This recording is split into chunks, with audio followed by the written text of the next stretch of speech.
Good afternoon. It's Wednesday, the 3rd of March 2021, just after 1 o'clock. Welcome to UK Column News. Your host today, Mike Robinson, myself, Brian Gerrish, and we're delighted to be joined by Alex Thomson, bringing us Eastern approaches from the Netherlands. Well, where do we start? There's so much information coming in, and a big thank you to all our viewers and listeners that are giving really high quality information to the UK, and that's been quite noticeable over the last couple of months. Right, so we'll start off with the budget, of course, because Rishi is speaking in Parliament as we speak, and he's talking about more help for workers, money to help locals buy their boozer. He's talking about an MBA-style management training scheme for firms. He's talking about cash for cricket and football. He's talking about money for the arts, support for businesses to reopen, money for vaccinations, money for everything. 95% mortgages coming back. That'll please everybody. And an elite visa for highly skilled workers, apparently, and more money. But money seems to be all about spending money. But let's have a look at, of course, we don't know what the tax implications are yet because he's still talking, but let's have a look at what the situation is with respect to the number of people furloughed at the moment. This is the latest from HMRC.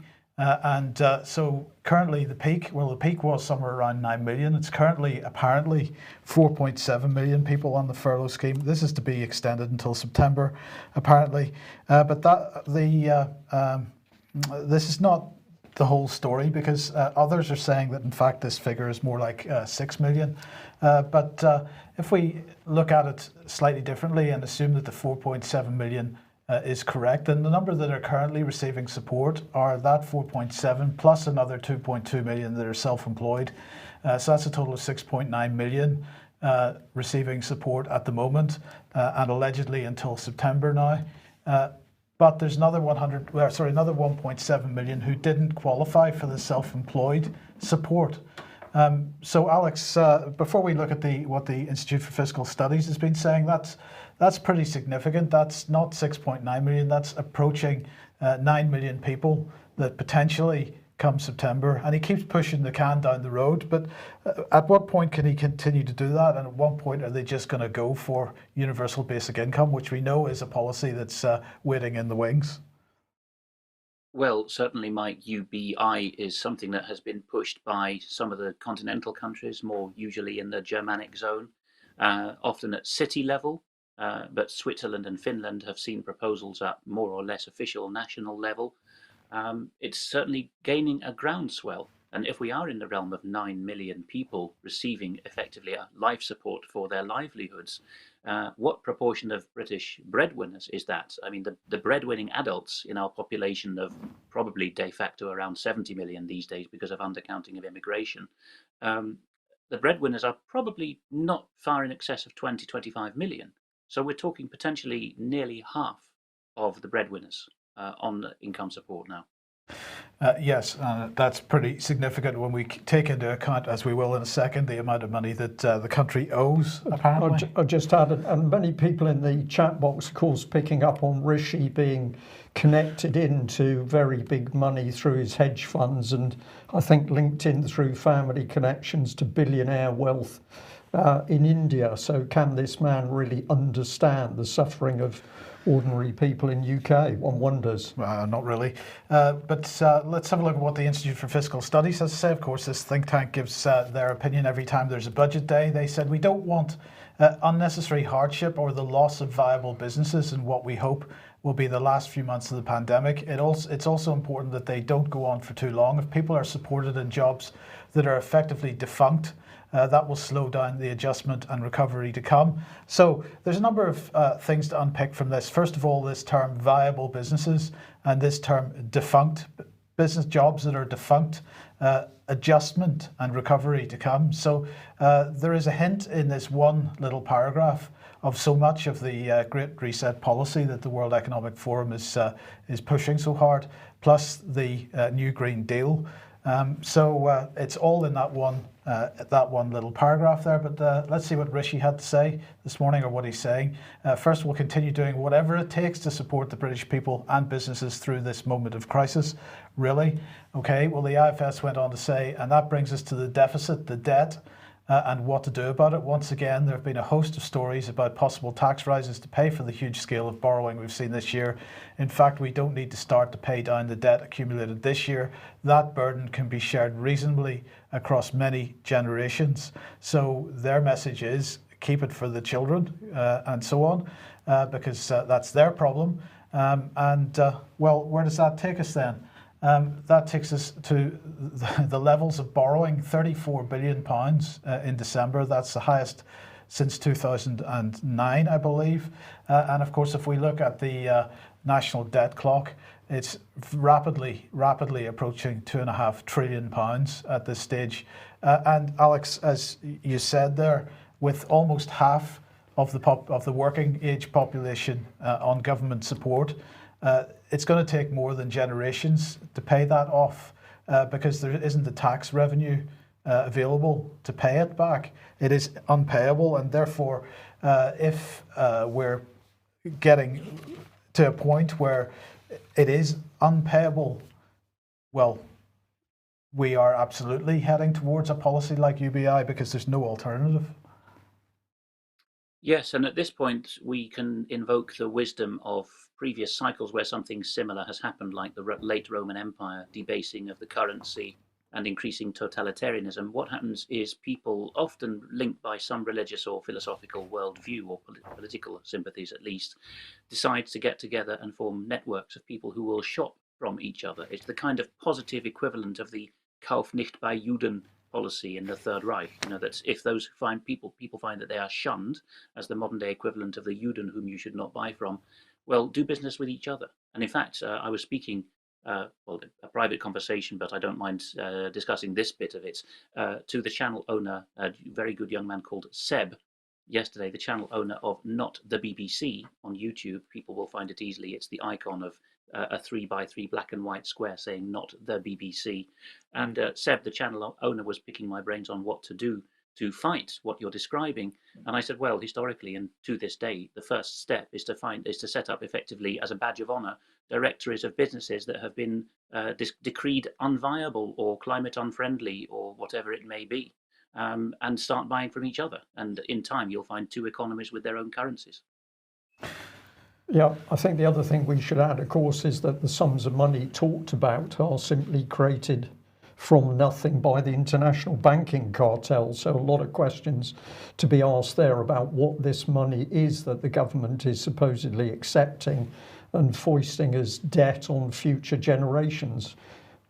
That may well change in the not too distant future as they start to roll out these central bank digital currencies. But we have been reporting on that and will continue to do so. Now here is the next thing, Brian, because this is the Healthcare Leaders, HSJ, for Healthcare Leaders, this is the HSJ, the Health Service Journal, exclusive. NHS in London asked to plan for possible COVID surge later in 2021. They're saying they've been told to prepare for another surge in coronavirus starting in the autumn.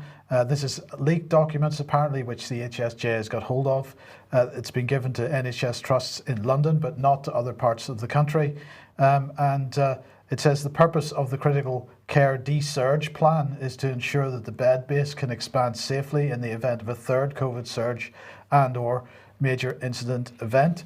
So that's going on in the background, and if it wasn't for an exclusive in HSJ, nobody would know about it.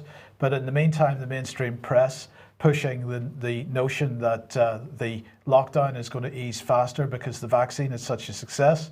Well, I'm not certain that we can have this both ways. Either the vaccine is a success and we can come out of lockdown, then why, if that's the case, would there be fear of another surge in the winter, which requires preparation by the NHS? It does seem a little strange.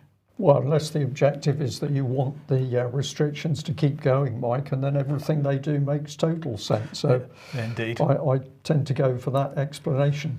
Thanks to the viewer that passed this along to me. This is from People Management. Lorry driver sacked for refusing to wear face mask was not unfairly dismissed, landmark ruling shows.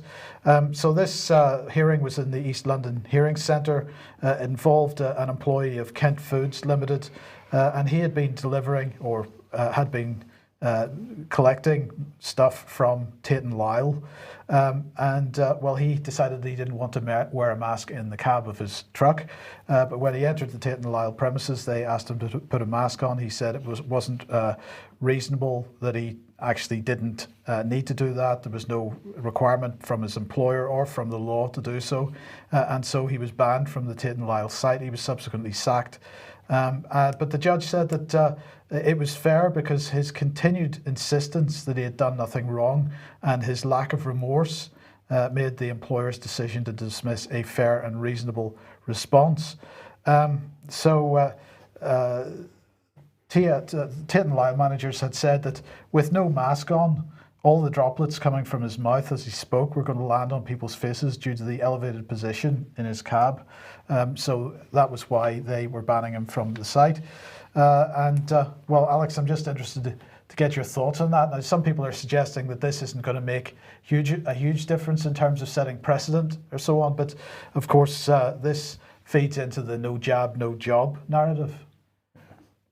And of course, for those who are unfamiliar with the legal system, certainly in the age of EU-ification of the previously pure common law of England and Wales, what we have is lower courts, well known on the continent as tribunals, not always called tribunals in England and Wales or in Scotland, but that's what we have to do with courts that shouldn't exist historically in common law.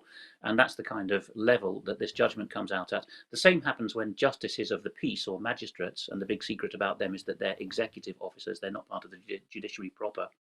Magistrates are often making such decisions as well. Later in this news, we will cover a case where a higher court struck it out. So the remedy often, if you can get an honest hearing in a higher court, is to say, actually, in this case, a single judge, or in other cases, a bench of magistrates was making up what they wanted the law to be, what they fancied it should be on the hoof, using pretty much just social conventions to tick people off, to chide them on the basis of being stubborn and not going along with the prevailing sentiment. It's very nannying stuff, but it's not English law. Yeah, indeed. So sticking with masks then, let's put this on screen. This is Ipsley Church of England Middle School. Thanks to, there are quite a lot of emails about this actually. So they're proud to support Children's Mental Health Week 2021. But it was this section that everybody was talking about. What will school look like in March? And particularly this particular comment, pupils in Year 7 are strongly encouraged to wear face coverings around the school and in lessons. This face covering should be plain black, grey, blue or white. Pupils with a medical exemption will be issued with a small badge which they should wear to school each day, displayed visibly on their blazer or jumper. So the response from the public, Alex, very much as you would expect, that this is the thin end of the wedge and so on. Well, I should read out a paragraph from a Guardian article on similar theme about whether primary school children should be obliged to wear masks as for those watching abroad who don't understand the significance of the colours. Basically, the idea of the muted colours is that the mask is part of the uniform, which of course many other countries don't have, school uniform. Well, the paragraph here quotes Susan Mitchie, well known to UK column coverage, a member of the notorious SPIB, the Scientific Pandemic Influenza Group on Behavioural Science, a subcommittee of SAGE, so the nudge unit within SAGE, as it were. And Susan Mitchie of SPIB says that the benefits of getting primary school children to wear masks is that regardless of what little degree of transmission is occurring in those age groups, it could help normalise the practice. Young children wearing masks may make their families more likely to accept masks. I think you can see there what's going on. Absolutely. Yeah, very cynical, but we're back on the applied psychology. Once again, Alex, everything comes back to the fact that the political agenda is being enforced by applied psychology, which is what the Behavioural Insights team was designed to do, of course. Alex, we've got a GAVI whistleblower has arrived on the scene. Yes, and the material that Dr. Astrid Stuckelberger, who has a past mainly in Switzerland and also in Norway, the material she's presenting to the Stiftung Corona-Ausschuss, the extra parliamentary inquiry into COVID run by Dr. Rainer Füllmich and other German lawyers, by now familiar to our viewers. This material is not entirely new, and I've given one example of where you can find that testimony in full. It's 3/4 of an hour, and unusually it's in English, so people can understand it directly. It's also mirrored to many separate small channels on BitChute, so it's not going to disappear anytime soon. But she is talking about GAVI. For those who don't know how to use the UK Column search function, go to ukcolumn.org, hit the magnifying glass, and always look up terms of interest there. In this particular case, the word GAVI, the acronym GAVI, and you will find that Vanessa Beeley's previous coverage of this global alliance of vaccine. I don't know what the I stands for anymore, but it's basically the big vax consortium, as it were. People can't read this, but if they want to look at that on screen, they will see that Dr. Stuckelberger's LinkedIn profile is second to none.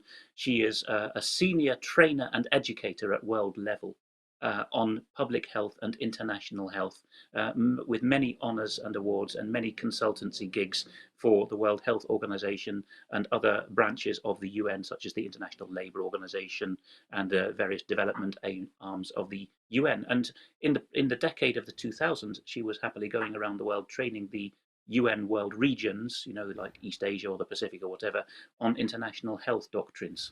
But here, in a very useful summary produced by, I think, a very worthy small channel here on YouTube that's picked up this content in English, I've done the translation of, this is what's being said. So the Ingeborg Schirmer-Gruber channel has put this summary out in German, which I've translated, of what was being said. I've also listened to the testimony. Dr. Stuckelberger was prohibited from teaching her old material on international health after 2013. She says the World Health Organization retains absolute powers to amend the new international health regulations. We're now on iteration 3. The only countries that had objections, or in international law they're called reservations, about this commitment was the USA and Iran, interestingly enough, 2 ends of the spectrum that believe in sovereignty. Dr. Stuckelberger goes on to say that Bill Gates requested that his organization, GAVI, shall we say the big money, the sub-state or outside the state money involved in vaccination, GAVI should have membership of the World Health Organization Executive Board in 2017. And as one of the lawyers listening to Dr. Stuckelberger remarks, ironically, this turned GAVI and basically into Bill Gates-istan.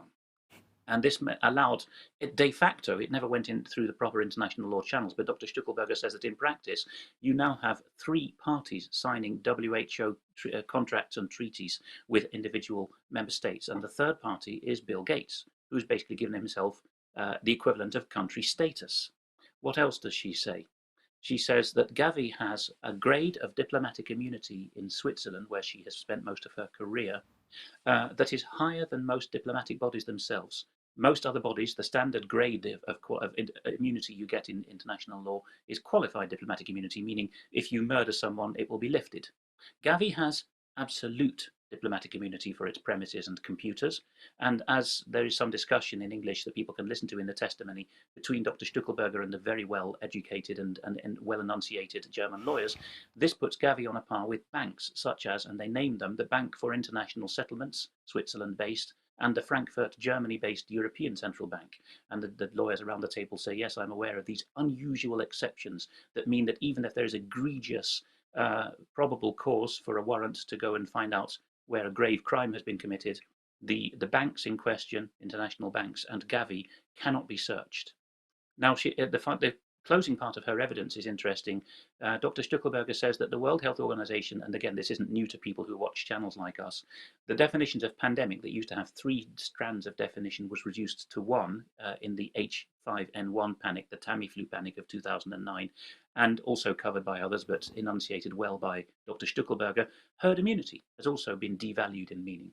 It's enough now for a disease to be around the world, found around the world, and then Dr. Tedros calls a pandemic, and states that have signed up to the WHO way of doing things with Bill Gates in the background are obliged to bow down and say that that makes a pandemic.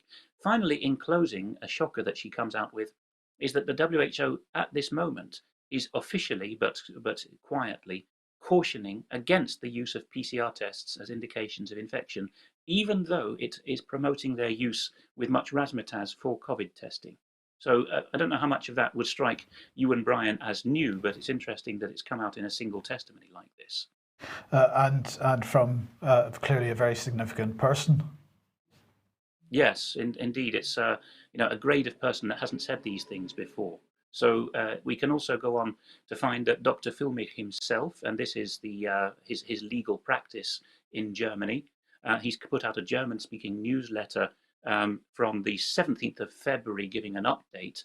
German readers can go to that, but it has been helpfully and accurately translated by a couple of sites, including the one I'm putting on screen now, Principia Scientific International.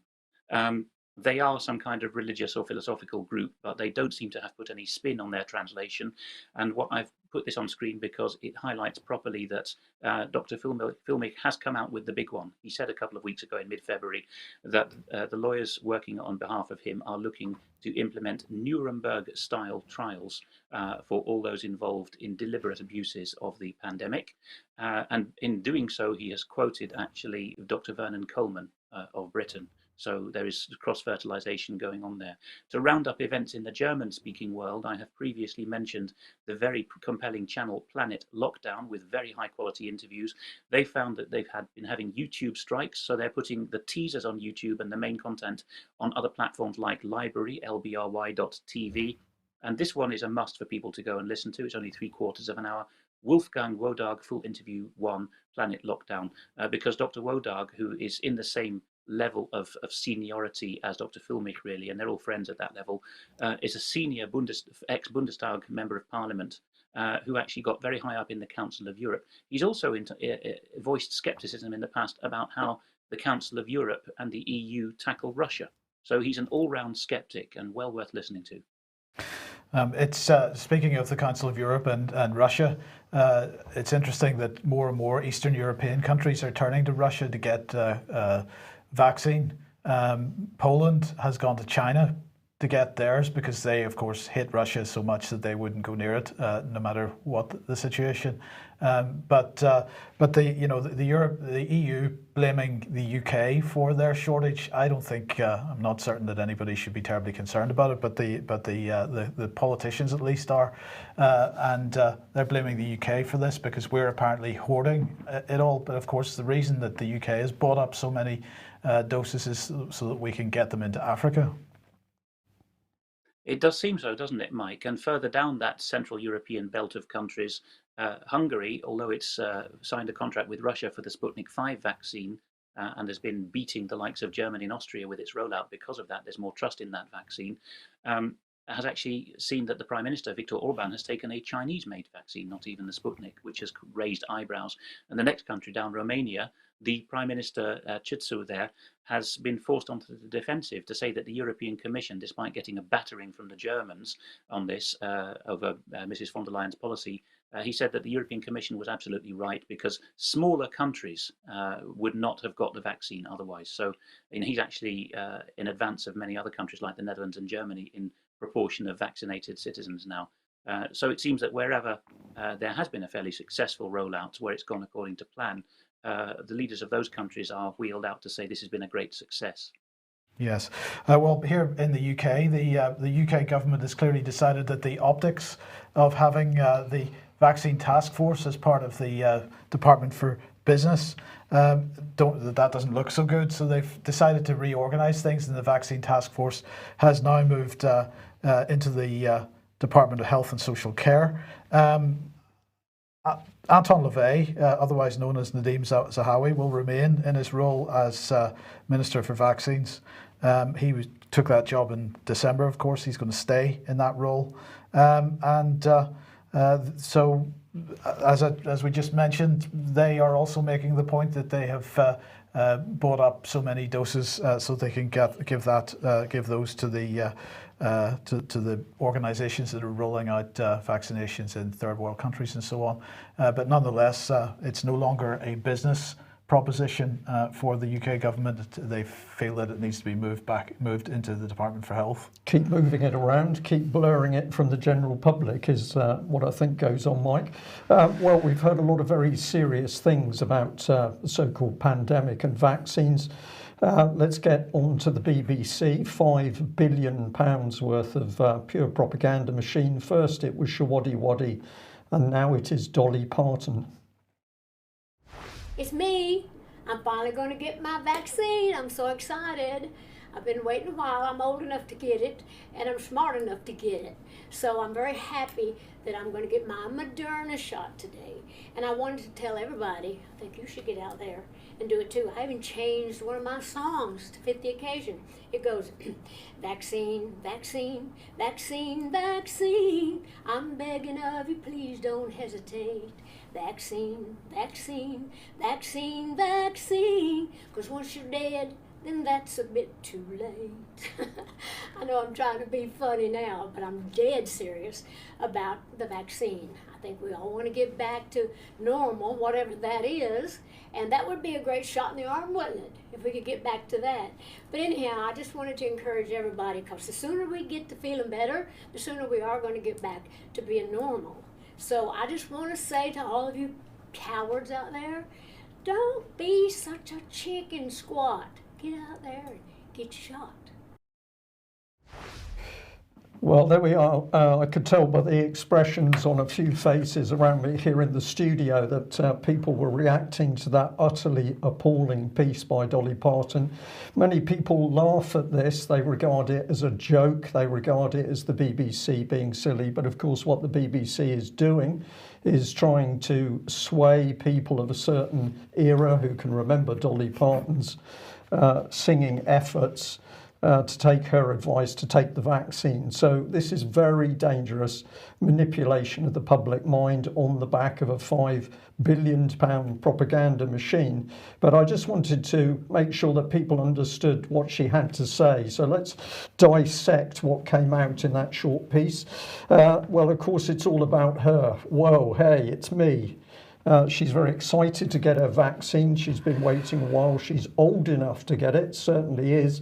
She's smart enough to get it. Well, we could discuss that, but essentially, does she understand that the vaccine program has special risks to elderly people, people in her age bracket? Does she understand the risks? I don't think so, but of course she's not going to push that across to the public. She's simply there on behalf of the BBC to sell vaccines. So she's not smart. And the other thing, of course, we have talked about is that the British government tried to get a policy not to resuscitate people with learning difficulties. So to be very precise about this, if you're not very smart, the British government was looking that you died off under the pandemic because you weren't going to be resuscitated. But Dolly Parton, of course, knows nothing about this.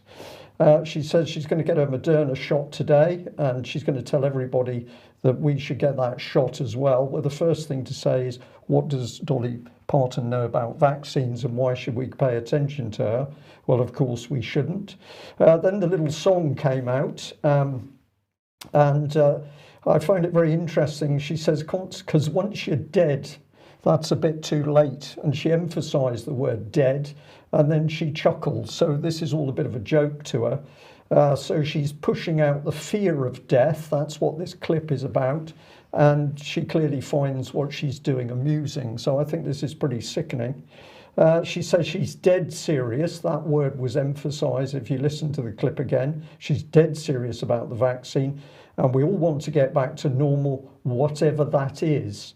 And that would be a great shot in the arm, wouldn't it? So she's unclear about what normal life is, and spreads the idea that we can only get to some form of normality if we are vaccinated. So, of course, that is complete spin and propaganda. I just wanted to encourage everyone, because the sooner we get the feeling, we get to feeling better, the sooner we are going to get back to being normal. So what is she saying? She's spinning the truth here to suggest that most people have been feeling ill. Well, the reality is, of course, that the overwhelming majority have never felt unwell at all in the whole of this pandemic. So if we analyse this clip, it is about information which is clearly untrue and designed to affect the way that people think. So I just want to say to you cowards out there, don't be such a chicken squat. Get out there and get your shot. So this is pretty insulting to the public. If you have caution about the vaccine, she's calling you a coward. She doesn't want to talk about the risk. And then she's comparing people who've got concerns about the vaccines to hens squatting in submission to a rooster. That's what the chicken squat is about. But we'll end it with this, because this is Dolly Parton, and she was singing. I'll ask Alex to comment about this. We can't sing in the churches because singing spreads diseases, but this was Dolly Parton singing in the BBC clip. But when she gets her vaccine, miraculously, she's in a mask, and she's certainly in a submissive pose to the vaccine. And of course, this isn't the BBC. This is real people have put this complete nonsense on the BBC's channel. So just remind people to think about the people responsible. Tim Davey here. We've got Charlotte Moore, £370,000. She's responsible. And we've got Francesca Unsworth. So if you understand why we're picking this up and why this is so important to pick the BBC up on this type of stuff, it's the people that you want to be going for, not the BBC. It's the people responsible. Alex, what's going on in Utrecht? Yes, this is the province rather than the city of Utrecht, and just to the east is a fairly mid-sized city where I had my first Dutch job, actually, the city of Amersfoort. And you can see pictured here a care home for people with dementia. And they started their coronavirus vaccine rollout in that care home on the 30th of January. 2 weeks later, patients were, the way that the Dutch report phrases it in this local report, is still dying, but it looks like there were more deaths than previously due to, they were logged as COVID-19 deaths. And another report from the same RTV Utrecht quotes the bereaved son of one of the ladies with dementia that died. And one feels very sorry for him, that his position on this is, if my mother had got the jab just a wee bit sooner, she would still be with us. But it is yet another, not proof, but correlation of vaccines coming into care homes. And as you pointed out with respect to Scottish data very thoroughly recently, that's when deaths at least do not fall off. They either plateau or go up. In Spain, Informacion.es is reporting that hospital bed occupancy for the whole of Spain is 30.5%. And in the community of Valencia, a self-governing region in the eastern seaboard of Spain, the Spanish Levant, they are reporting a 10% occupancy of intensive care beds. Thank you to a UK expat viewer in Spain for spotting that. And the following piece from Periódico El Pacífico.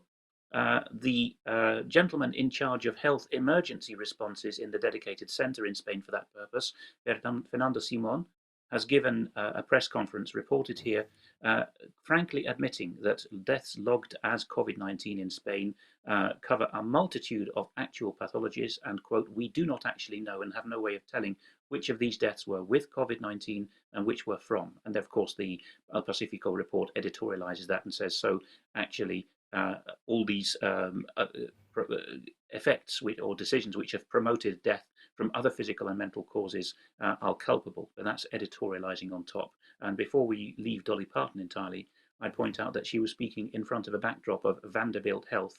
Vanderbilt is a complex. It started with being a magnate's estate down there, the Vanderbilt estate, East Tennessee, where she's from, and upstate North Carolina, just over the state line. And then it became a university, and then latterly a major hospital and medical industrial complex, basically.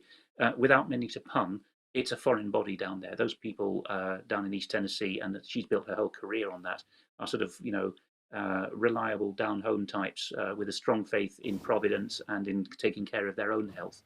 And Vanderbilt is very much a kind of Yankee import, at least that's how the old Southerners would think of it.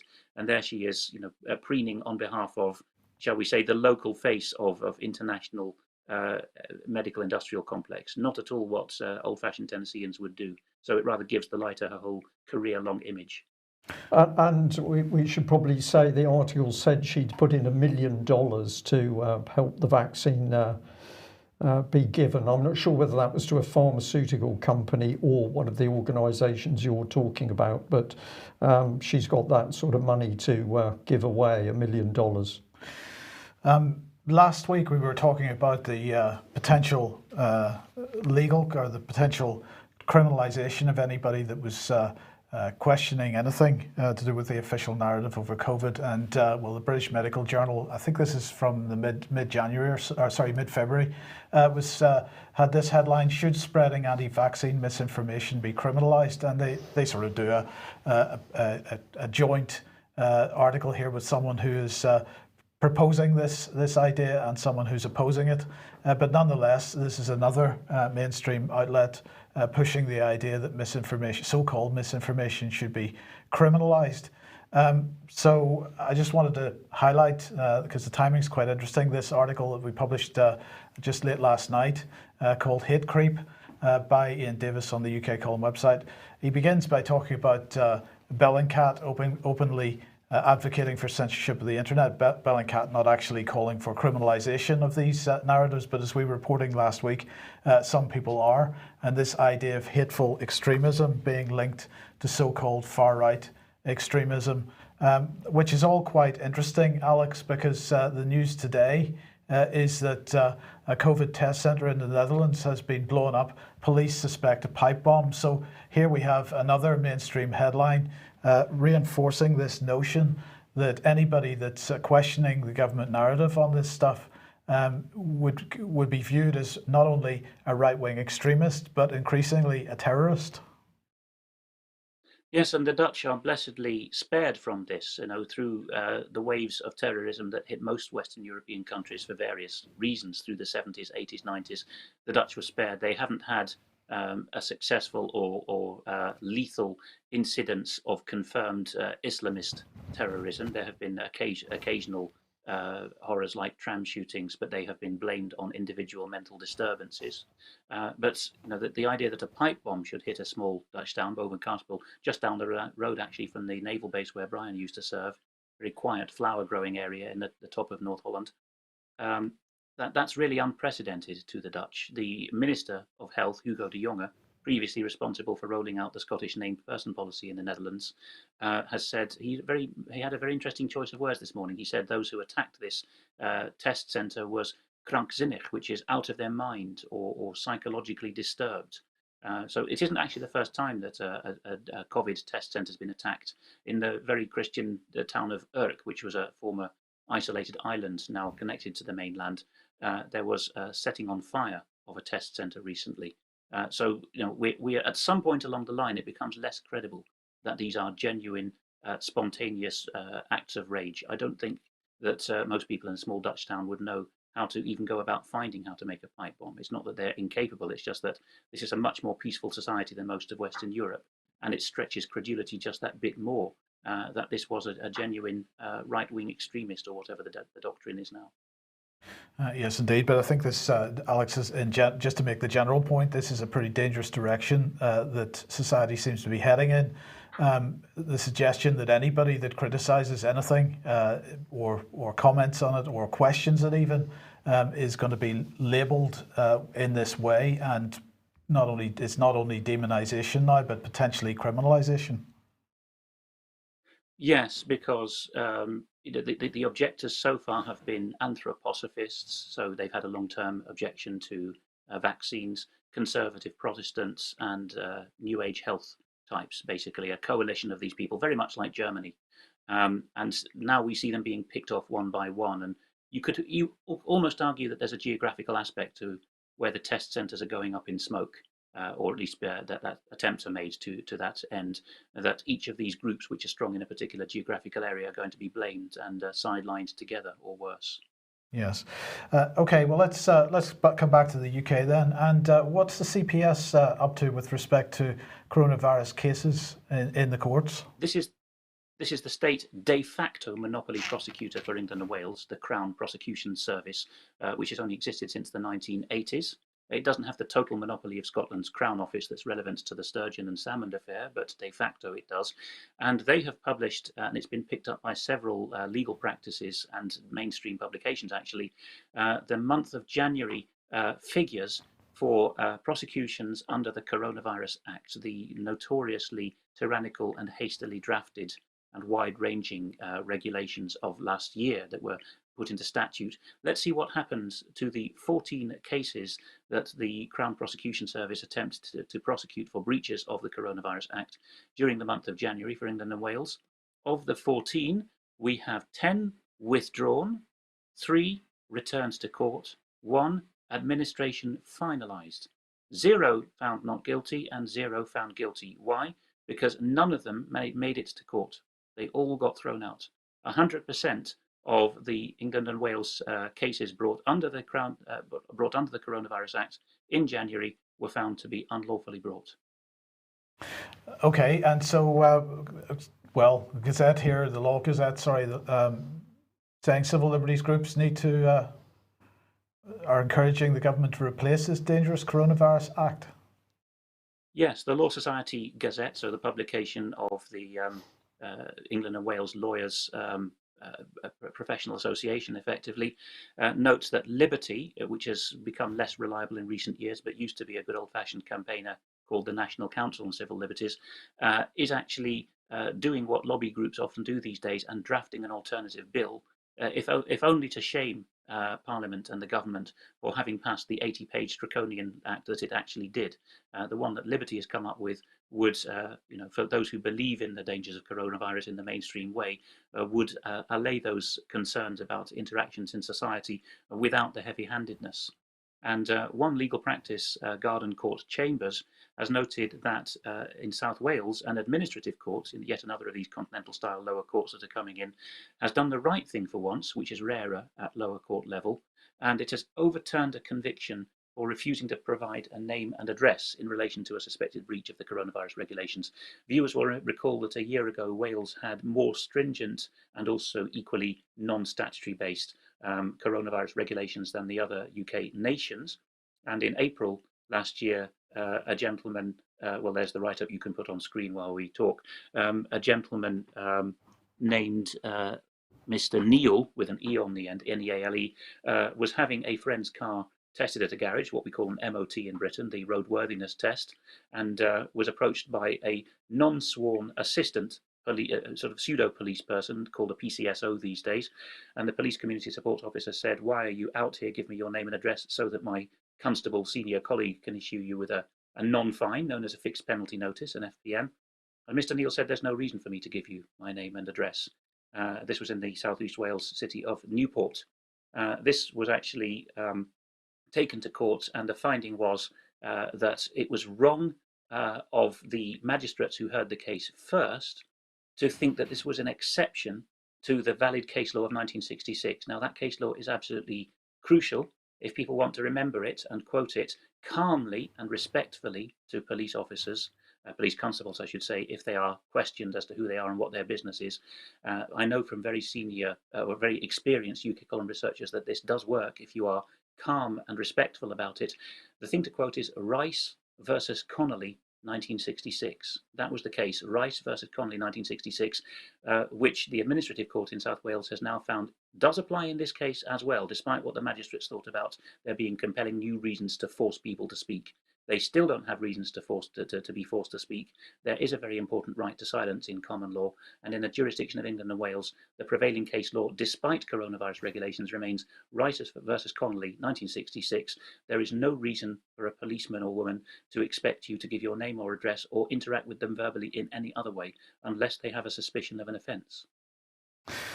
Alex, correct me if I'm wrong on this, but I think also important to say on that Rice versus Connolly that you can interpret it that due to the fact we are police by consent, there is no onus on people to help the police, although giving name is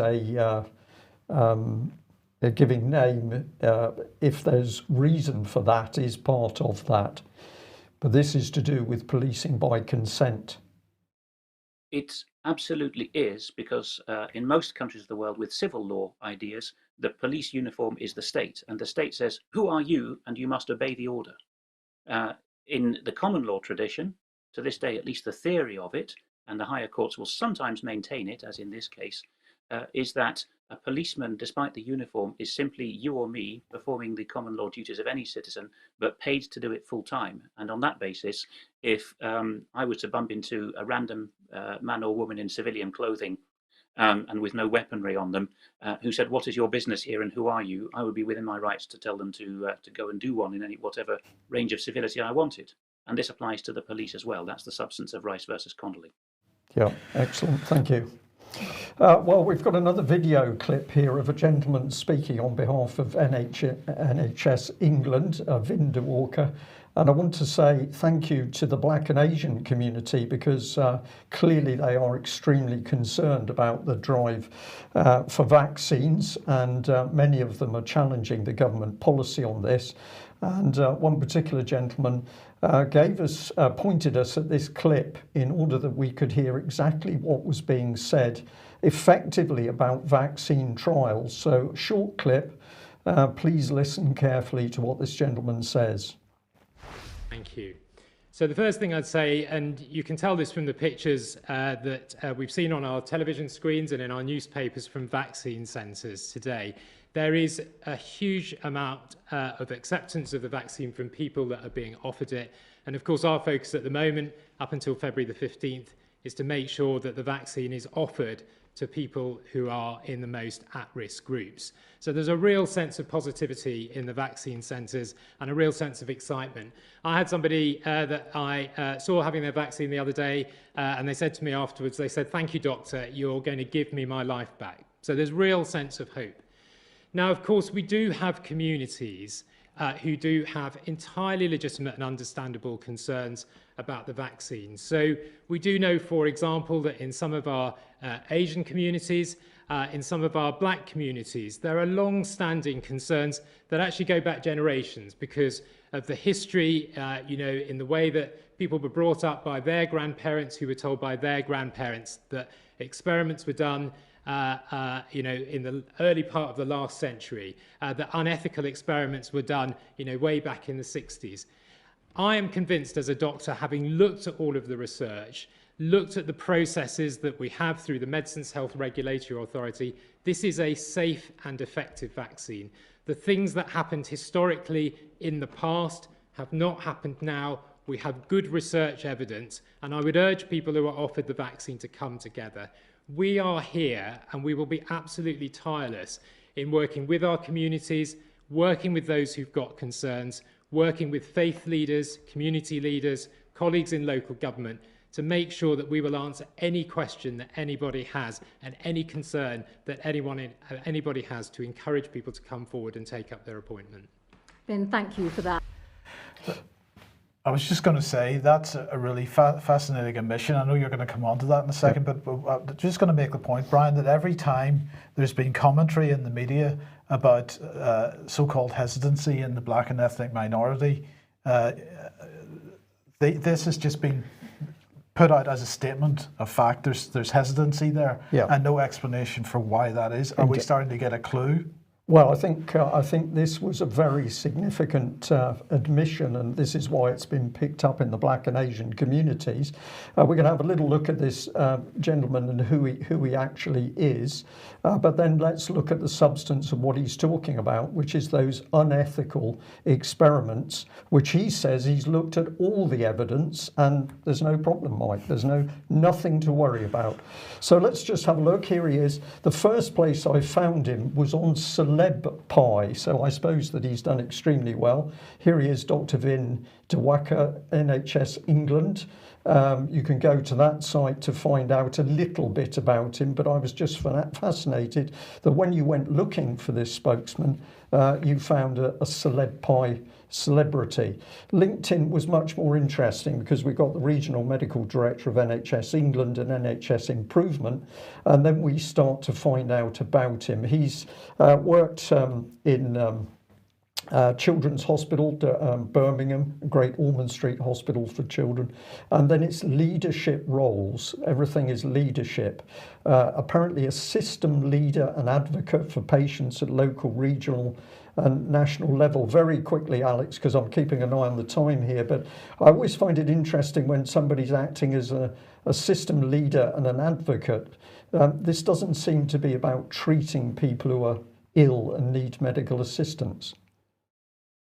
The idea of an advocate is something that's happened in the NGO, in the charity world. It's speaking up for those who cannot speak for themselves because they're disadvantaged in various ways. So there's an element of paternalism right there, isn't there? That if the patients could only enunciate their thoughts, they would choose me to do it. And that is fundamentally incongruent with the idea of being a system leader, because the system is not the patients. The system's not the patient, and we're going to see in a minute, does he speak up for some of the patients? Well, that's questionable. But it says here, able to create and deliver a compelling vision of the future and the possibilities it can bring for patients, staff and services. So this is a man living in utopia, isn't it? I can sell you a story that in the future it will be better. The fact that you're all dying now is not in that story, because my story is in the future. This comes into part of our debate about the psychological attack on the UK, Alex. Yes, actually, it's it's often called vision casting in the wacky churches, but all of these things come back to sort of the NLP environment, California, the 1970s. Trying to sell your people a vision for the future, and increasingly that in the civil service, especially in the devolved administrations, Scotland and Wales taking the lead, that is now being pushed as what leadership is. It's taking your people with you, persuading them that there will be sunlit uplands tomorrow if they just bite the bullet today. And head into the utopia that's to come. Well, there was more of it. I'll put this up on screen quickly so people can see. This is all from LinkedIn. Leadership in national and regional strategy, relationship building between organisations, medical engagement and leadership innovation, developing organisational culture. And there's the critical service transformation. This is taking the NHS and leading it into the new world. Now, of course, what is this really about? Well, what he was trying to deflect from was this type of stuff. So there's a report from Los Angeles Times talking about the Tuskegee syphilis study. What was this about? Well, it was utterly disgusting, I think is the right word, that black men who had syphilis believed they were being treated, but actually they were part of an experiment where they were being watched as that disease took over their lives. So they were callously used as the lab rats for that, and as a result, in this particular area of America, as the mayor says, a trust in medicine, especially when the conversation is beginning with the federal government, is almost a non-starter here. And he went on to say the trust in the government to do the right thing has long been broken. So, all right, this is America. But if we just have a little look on Wikipedia, we can see Pfizer in the firing line for pushing a drug into Nigeria where there was problems. Then we can see experiments in the time of HIV and AIDS.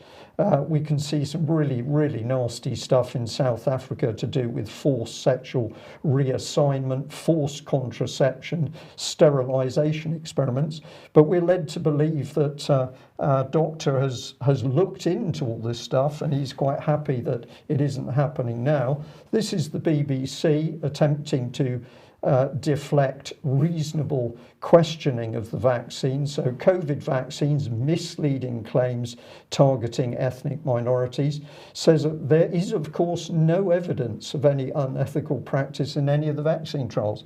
Well, I think the reason for that is because the BBC hasn't done any research into the dangers. Well, actually not. I think it's much more likely because there's actually the vaccine companies haven't produced proper reports on the trials. Well, in that case, Mike, I'm going to say the BBC, of course, should have this as a major headline. Yes, they should. They haven't.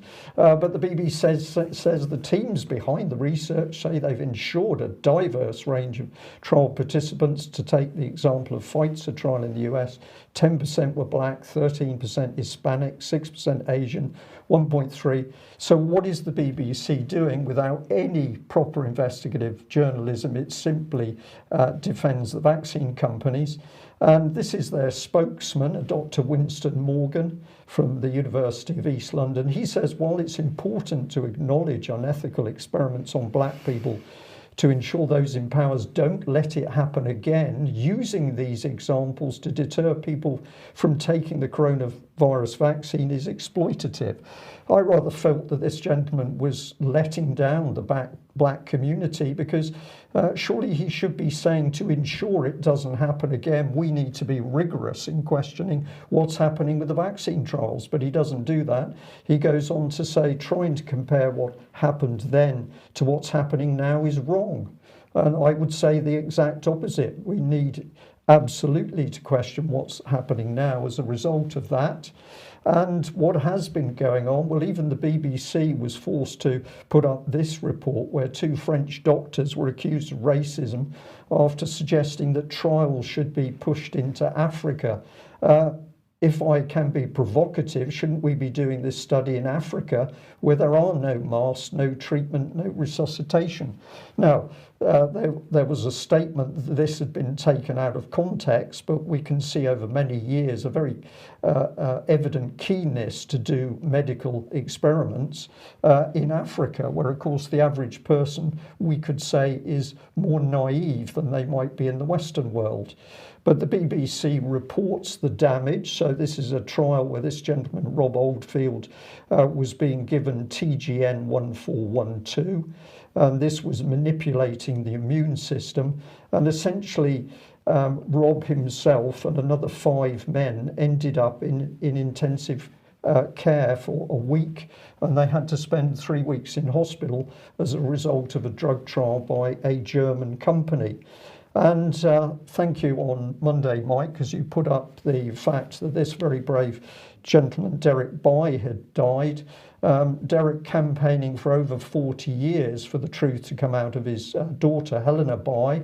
This was part of our report where we put part of a pathetic report by the BBC about what had really happened, because not only was this little girl killed by the drug Epilim, sodium valproate, the family then discovered that her body parts had been taken and dispersed around the country. Well, has the BBC investigated this properly? No. Here's a recent article, reasonably recent article, 2013, from the Daily Mail. Epilim, the drug that's harmed more children than thalidomide. How many children are we talking about? About 37,000 so far. And this is from that Daily Mail article. Researchers found that 1 in 3 of the children born to mothers taking Epilim has learning difficulties, low IQ, and types of autism. And that story is still to be fully told, but of course the BBC doesn't want to tell it. No, no, we were supposed to do this at the halfway point. We're not doing very well today, but in getting through all the material. But if you like what the UK Column does and you'd like to support us, then please head over to ukcolumn.org/community, and there are options to help us out there. And also please share our material that are on the various platforms. And I'd like to thank you very much for everybody that's doing that. Now, Alex, let's quickly move on to the other big story of today, which of course is Nicola Sturgeon and the fact that she's been giving evidence. Have you been listening to what she was saying this morning? I have been following it with bated breath. It was just getting to the first sticky bit as we had to go on air, actually. She was being pressed by the members of the Fabiani Committee of the Scottish Parliament on why it is that her civil service underlings, as described in detail by Alex Salmond in his written testimony, had gone to Police Scotland saying, would you mind awfully taking the heat off us? This is a surmise now, but that was the thinking. Would Police Scotland take the heat off us in our obviously doomed to failure attempt to get Alex Salmond internally, because he took them to judicial review and they knew they were going to lose, the Scottish Government knew. Would Police Scotland then open a criminal case to overshadow this? And of course, his argument, borne out by Sturgeon's testimony today, is that the Scottish Government was just buying time in what they knew would be a doomed judicial review process and spinning their lawyers along, is the accusation now, knowing that if they could just string it out long enough, the criminal case would take over. There would be more press interest, and they thought they could rely on the jury to convict on at least one charge, out of a sense that anything else would be too lopsided. So that she was just being pressed on that as I stopped listening, that Police Scotland, and this is what really got the MSPs animated on the committee, as soon as Police Scotland took over, very much Alex Salmond's own point, what business is it of untrained people at the Scottish Government to say, Police Scotland, you might like to run your investigation this way, and have you considered that? And they were asking supposedly, for the sake of argument, questions which the cute people at Police Scotland quickly realised were actually a disguised actual case, and they tried to get Scottish Government to desist at that stage. So once again, we have a confirmation that corrupt as Police Scotland may be, and politically directed at its senior ranks, it is nowhere near as corrupt as the people in Edinburgh. So where does that bring us with respect to legal advice? After very much foot dragging, the Deputy First Minister, John Swinney, who may not be long for his post either, and by the way, the Scottish Conservatives are now saying that Nicola Sturgeon should resign because it's clear to them that she misled the Scottish Parliament in this matter.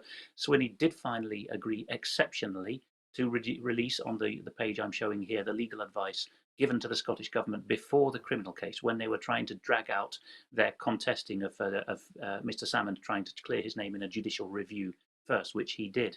And what's interesting here is that through the autumn of last year, it was clear, the autumn of 2018, the year in which first these accusations surfaced in August, and Mr. Salmond immediately took a judicial review to try to clear his name. By October, so 2 months into this, the Scottish Government was realising at legal advice level that it had a shaky case, which is something they have denied, because it would mean deliberate waste of taxpayers' money in fighting a doomed case and whatever, and possible misrepresenting of the matter to a judge and to their own lawyers. Well, the leaks, the publication have now confirmed that. The legal advice given to the Scottish Government by Mr. Roddy Dunlop, QC, their own advocate, the Scottish Government's advocate, and they were responding, of course, to the JR initiated by Mr. Salmond, is, as of that day, 31st of October, the QC for the Scottish Government defending against Salmond says, you have just discussed with the Lord Advocate. I'm very concerned indeed about this. The Lord Advocate, of course, is the Chief Law Officer of the Scottish Government and is a Cabinet Minister as well as Head of Scottish Prosecutions. The Lord Advocate says, Roddy Dunlop QC, acting for the Scottish Government, has suggested a short note setting out my concerns, and this is now attached. I'm sorry to be sending this to you at all, let alone late at night on Halloween, but I'm afraid I see no other option. And there's more of this actually in the legal advice. So on the 11th of December, in the release that's just come out yesterday, we see that the Lord Advocate was clear. This is from the director, a redacted person at the Scottish Government going to the Director of Communications for Ministerial Support. The Lord Advocate was clear at a meeting in December then that there was no question of conceding, no question of saying, sorry, we were wrong about this. We concede that Mr. Salmond is right in this judicial review. They must press on. But the Lord Advocate stressed there the benefit that would accrue from a judicial finding. In other words, they wanted to take the heat off themselves, as it were. So this does rather bear out what Mr. Salmond said. We have one more disclosure from that bunch of legal advice disclosures. This is pretty shocking. The senior and junior counsels acting for the Scottish Government as respondent in that pre-criminal proceeding, the judicial review, writing to their own clients, the Scottish Government, talk about the regrettable way in which they themselves have been given their own client, the Scottish Government's material. They have experienced extreme professional embarrassment as a result of being lied to. That's lawyer language for being lied to, assurances which we have given. Not on screen is that they even say that they might have to give up the case because they think their client, the Scottish Government, is acting in bad faith. For that, they use the legal term, your case is in danger of becoming unstatable. And what else do the senior and junior counsel for the Scottish Government say in December, as now disclosed? They say all of that is bad enough, dragging their own lawyer's name through the mud and making fools of them. However, it pales beside the revelation that in the course of this morning of 2 further documents, and they cannot understand why these documents were not made available to their own lawyers, the Scottish Government's own lawyers, long before now. So let's go on and see what else has come out of this. On the Scottish Parliament website, it's quite difficult to find, so I've put the breadcrumb trail on screen for anyone wishing to find where the committee's material are. Parliamentary Business, Committees, Committee on the Scottish Government Handling of Harassment Complaints, Current Business, Written Evidence. 2 overnight additions are the result of what David Scott was reporting on Monday. As a masterstroke in closing, Mr. Salmond said, why not just subpoena the material that you have not got out of others by asking my own lawyers to provide their copies. They'll be glad to do so. And duly, that is what they have done. Mr. Kevin Pringle, who used to be the head of SNP Press Communications, if I remember correctly, and Duncan Hamilton QC, who is a former member of the Scottish Parliament, and Mr. Salmon's own QC, or legal representative in the trial. Now, what have they said? They have borne out exactly what Mr. Salmon said. So Mr. Kevin Pringle has confirmed the crucial bit, which has been so hotly contested, which is that when Salmon's then Chief of Staff, Jeff Aberdeen, went to Nicola Sturgeon's private home outside Glasgow at the end of March 2018, there was detailed discussion of this complaint forthcoming. Of course, Mrs. Sturgeon has said she didn't know until Easter Monday, then the following week in April, and that's actually a name of one of the complainants. That's usually called complaineur in Scots, but here it's complainant's name, was actually dropped. In rebutting this morning, Nicola Sturgeon has been quite brass-necked and said, no, it was Alex Salmond who let me know he knew about complainers' names. So she's not conceding anything here.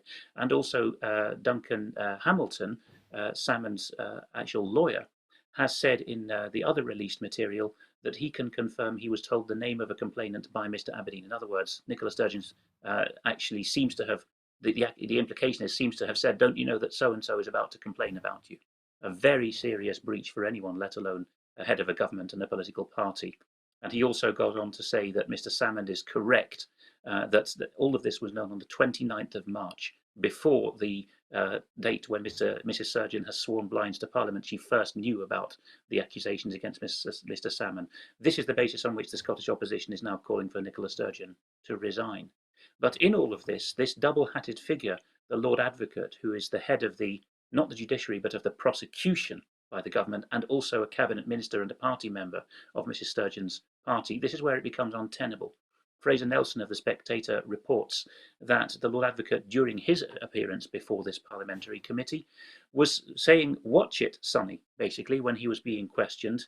Quote, "The committee should not entertain any attack on the integrity of the Crown." He always keeps calling the Crown Office the Crown, which is actually lèse majesté. It's not the Crown, it's a branch of government. "Or the hard-working people who work for it." And as Fraser Nelson notes, imagine a Director of Public Prosecutions for England and Wales saying that in evidence to members of Parliament in Westminster. Unthinkable. And I think you have a half-minute video of the Lord Advocate getting pretty shirty with, if I can remember, yes, it was Mrs. Bailey, one of the members of the Parliament in the committee, getting shirty with him when she only pressed him very slightly on something. So let's have a listen to that. So was it the case then that it was Mr. Kenny Donnelly was one of the officials involved, along with the Crown agent, Mr. Harvey? And who signed the letter? Well, Mr. Donnelly, you describe him as an official. He is an extremely experienced professional prosecutor. Who holds make no comment about... Will you let me finish? Will you let me finish, please, Miss Bailey? Brian, I wonder what you make of the body language and intonation there, because you're quite experienced in this kind of event when a legal bigwig gets put under unwanted pressure. I've got to use probably the inappropriate expression. I think he's crapping himself, and so this lady is asking a perfectly reasonable question, and he's coming back with aggression because he's so frightened. That's my take on it. But the arrogance, yes, and just to wrap. Sorry, the arrogance that is there, really powerful arrogance, but he's a very frightened man. David Scott has been reporting in recent years that the Scottish judiciary have this kind of "you can't sack me" arrogance toward politicians, but it applies also to a non-judiciary figure like the Lord Advocate, who is, let's remind ourselves, a political man, not a judicial man, although he is, of course, a Queen's Counsel, Mr. Wolfe, the Lord Advocate. Now, I'll let you guess for a moment. I've deliberately not identified the poster of this. Who has posted this in sympathy with Nicola Sturgeon? A hard-working, caring individual being pushed to her limit. Princess Diana, Mary, Queen of Scots, anyone threatening the high and mighty establishment is subject to this kind of behaviour. This is Alex Salmond being described here. The man that helped her reach her dream, apparently it's not public service, it's to reach your dream if you run a country, has helped destroy her. I hope he can sleep at night, and all his unionist chums. That's the really worst accusation, according to the person who wrote this. Any guesses who wrote it? I can't guess who wrote it, but I can suggest that Dolly Parton could probably put it in song. Well, I'll save you the suspense. It was written by Nicola Sturgeon's sister, whom we're deliberately not identifying because Scottish Twitter is, or social media generally, is a bear pit, and we don't want to be responsible for any hatefulness towards her.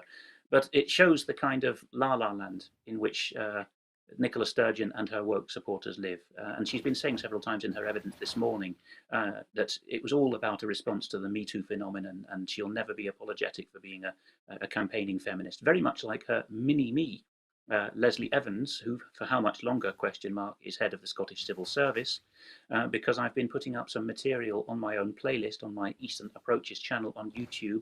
The Scotland playlist that people will find there quite easily now has got several items on it, and on one of the most recent ones, I have described Leslie Evans as Nicola Sturgeon's mini-me. There has been a complaint, actually, about how Nicola Sturgeon lashed out at a press conference last week, supposedly about COVID response, and as David Scott reported on Monday, questioned the Scottish jury's verdict, 13 verdicts actually. And when the former deputy leader of the SNP, Jim Sillars, wrote to Leslie Evans, the head of the Scottish Civil Service, to complain that Nicola Sturgeon was well out of line here, you can guess who Leslie Evans passed that letter to and who it was that replied to Jim Sillars. I'm sure you can guess. No, you'll have to tell us. Nicola Sturgeon replied saying, I see you've complained to my underling about me. So that material's up. You can follow the link from my YouTube upload to find that. Perhaps just in comment to that is that I disagree with the fact that the government, in this case Scottish Government, can release material. It's making something public because it has a duty to do that, but it redacts the names of the individuals who were communicating. The whole point of making something public is that the public will know exactly what went on, and that means you have to know who said it. So that information released, but still with redactions in it, which prevent the public understanding what's really happening. Well, I think we're going to end on the subject of the Church of England, and we've got an article up on UK Column. It's Welby's Church of England 2021, trillions for gayer greed, but peanuts for the parish paupers. And this is a result of our little bit of investigation, which showed that incredibly, Justin Welby had been able to put together with his international bankers a mere 10 trillion pounds, which has now become some 17 trillion. This was one of the infographics in the article pointing to the Church of England's own documentation on their environment programme, and the red arrows pointing to the 10.1 trillion. But we've compared this massive amount of money which he's been able to assemble for the Save the World, Save Mother Earth, for the fact that there isn't any money to repair the churches.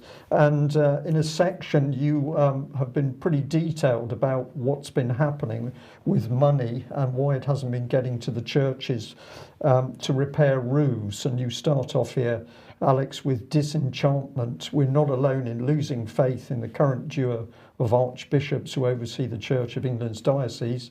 Reverend Dr. Melvin Tinker of Hull, the least church city in the land, has recently spoken about his decision to leave the Church of England. What's been going on here, Alex? This is serious stuff happening inside the C of E. That particular incident was big in the Anglican scene in the north of England. Hull is a large Yorkshire city, and Dr. Tinker has a very popular ministry and large congregation there. And he actually found that it prompted his decision to leave the Church of England when he found that the man who was rewarded by being his new archbishop, the Archbishop of York, was a man, Dr. Stephen Cottrell, or Reverend Stephen Cottrell, I think, who in his previous role as a plain old bishop had told Anglicans, if you don't like the Mermaid charity coming into an Anglican school and telling people how to change sex, then get out of the Church of England. You know, a kind of behaviour that you would never expect of any pastoral relationship, and utterly new to the Church of England. And if people go just a little below that midpoint of the article, the next subheader after disenchantment is the long subheader asset-stripped Anglicanism, and you have the end of that bit there. Excuse me, the one I took out was this, where you've got a key insight. The key insight here is that the greatest money power is that of the little people, as long as you can aggregate it. To do that, you have to exert a pseudo-legal right to control their assets from the centre by raking it in before doling it back out, pretending that this constitutes accountability.